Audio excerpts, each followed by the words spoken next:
Yusuf, welcome to Oman first, and welcome to our new online video service at Shabiba newspaper. So we are really honored to have you for this little chat. Thank you. As you like to call it. First, I mean, there is something really, special about you. You have a great voice. Thank you so much. And you have decided to swim against the current, you know? It's like, everyone our age, young people, when they grow up with music, what they see is basically, the mainstream. And the mainstream today is not what you have chosen. And why so? It's a very good question. Thank you very much for your kind words. There are different mainstreams. It's very important to understand that. Against what some people would like us to believe, the truth is that there are different mainstreams. The mainstream of Egypt is not the mainstream in London. Coldplay would have a very difficult time selling out in Cairo. In fact, I know some very, very big bands who couldn't come because their tickets wouldn't sell in Cairo. So, and this is a good thing, by the way. This is a good thing. But the truth is that as we were talking about, we were talking about this earlier. So I meant the mainstream from where you come from. Where I come from, yeah. As a son of an immigrant family in the UK. This is what I meant. The mainstream in the environment you grew up in. I really never cared about those things. I never gave into peer culture, peer pressure, to look cool, to want to be like the masses. I was always very comfortable with who I was and am. And that develops in a positive way. Inshallah, it should. But the problem a lot of young people feel, I'm one of the exceptions, let's say, but there are many young guys that from my time who had good parenting, good role models, who could maintain their roots. But I was never interested in what was hip, so to speak, what was cool. It didn't interest me. And to this day, I really don't know. I know of 3 singers, from the mainstream world, 3 or 4. I have no idea what's going on. And it was a delight to release Al-Mu'allim, my first album, a great honor, because it kind of revealed this enormous need for an alternative style of music, something that was connected to higher truth, if you like, or ethics, morals, because the Arab world, let's say the Islamic world, and by and large, still is quite traditional. It's not totally modernized. It started with Urubiyya and the whole, you know how it is, and the history of the Arab world, Nasirism, but it failed in many ways, that experiment, because the truth is that the Arabs, not just Arab, but the Islamic world in general, wants to assert itself, wants to assert its identity. And not just for the Islamic civilization, other civilizations too, the Hindu civilizations and other civilizations, which wants to assert itself. So it just showed, that there's a reality called this kind of music, I self-coined, called spiritique, my own genre.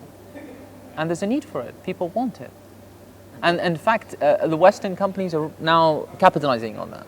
They see, there's something called, for example, Islamic finance. Out of the box. Yeah, and now it's mainstream. It's become mainstream. It's no niche anymore. And in fact, the UK is trying to become one of the top 3 Islamic banking hubs in the world, because they see a market. Good for the city of London. Good for the city of London. Good for money. Good for. I wanna take the discussion a bit somewhere else. Let's talk before about that gratification. What is more gratifying for you? Is it the fact that you're doing the music that you like, or you feel even it is more gratifying because, as you call it, it's good music? A little bit of both. I'm somebody who, in my own humble way, in my own humble capacity, I try to have a traditional outlook on things. I have a predisposition to, I'm not shy to say it, I have a predisposition to traditional things. Traditional music, traditional art, and traditional worldview on such things is that as Bach said, Johann Sebastian Bach and Haydn, both said this. One is from the Baroque area from the 17th century and the other is from the 18th century. That I make music for no reason but to glorify God. And those were their words. So they lived in a traditional ambience with a traditional worldview. It wasn't a secular worldview. Let me make some nice music here and I make some religious music here and I make a little bit of this and I make, like many eyes. So many eyes. You wither away with the times. So for me, the most important thing is the spiritual dimension. That's the most important thing. I cannot make, for example, a song just for the sake of music alone, so that it's good music. It's not part of who I am. That's called DNA. I'm not programmed that way. Everything I do has to have a kind of flavor or the scent of the sacred in it. Inshallah, that's my love. That's my passion. Go back to mostly to the Middle Eastern landscape when it comes to art, and definitely when it comes, singing is a kind of performing art, and now what we see in the Middle East, definitely, I want your take on this specific, I would say very problematic thing, which is, all the television contests that are basically international ideas that are being brought into it's always imported our culture. Okay, like for example, Arab Idol, The Voice, and all of that. Do you think importing this and not creating ours, okay, it's a disaster? Is it? It's a musiba. It's a disaster.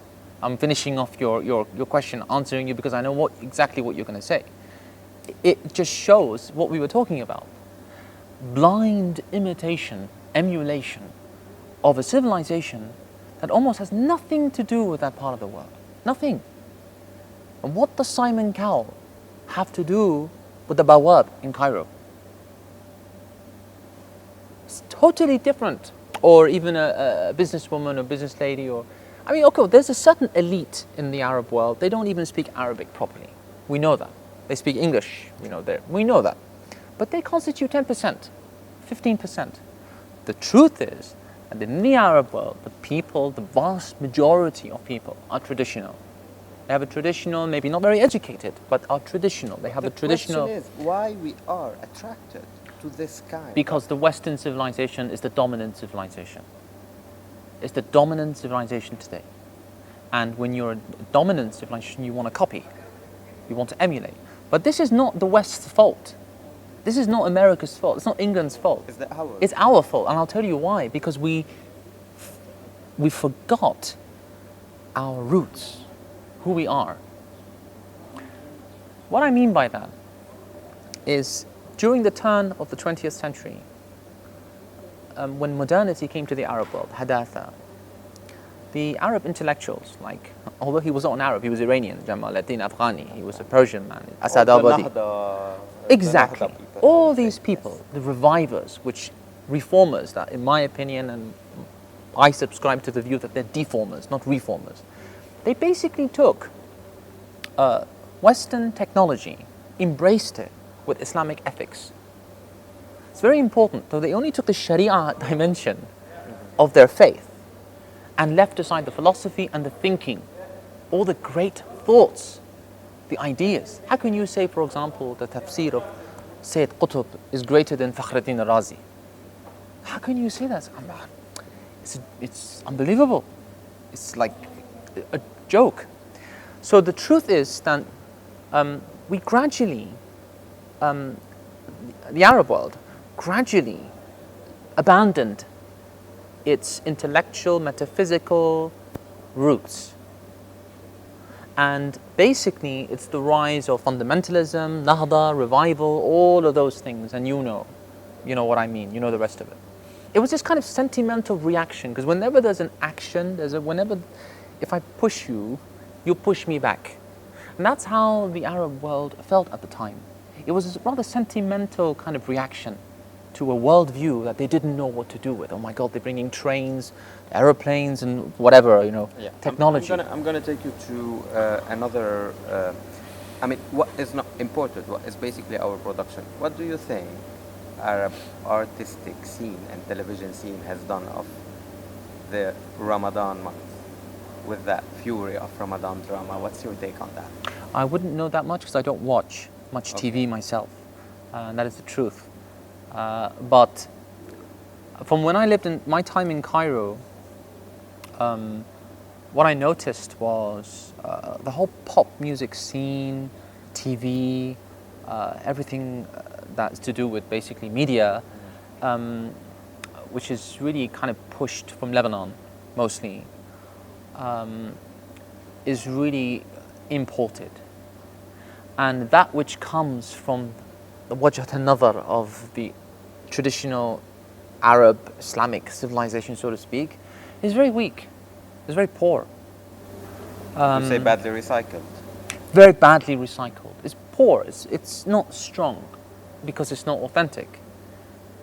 It's possible to do, but it requires relooking, not looking back at the past with this kind of arrogance. We can't be arrogant to the past. We know who we are because of the past.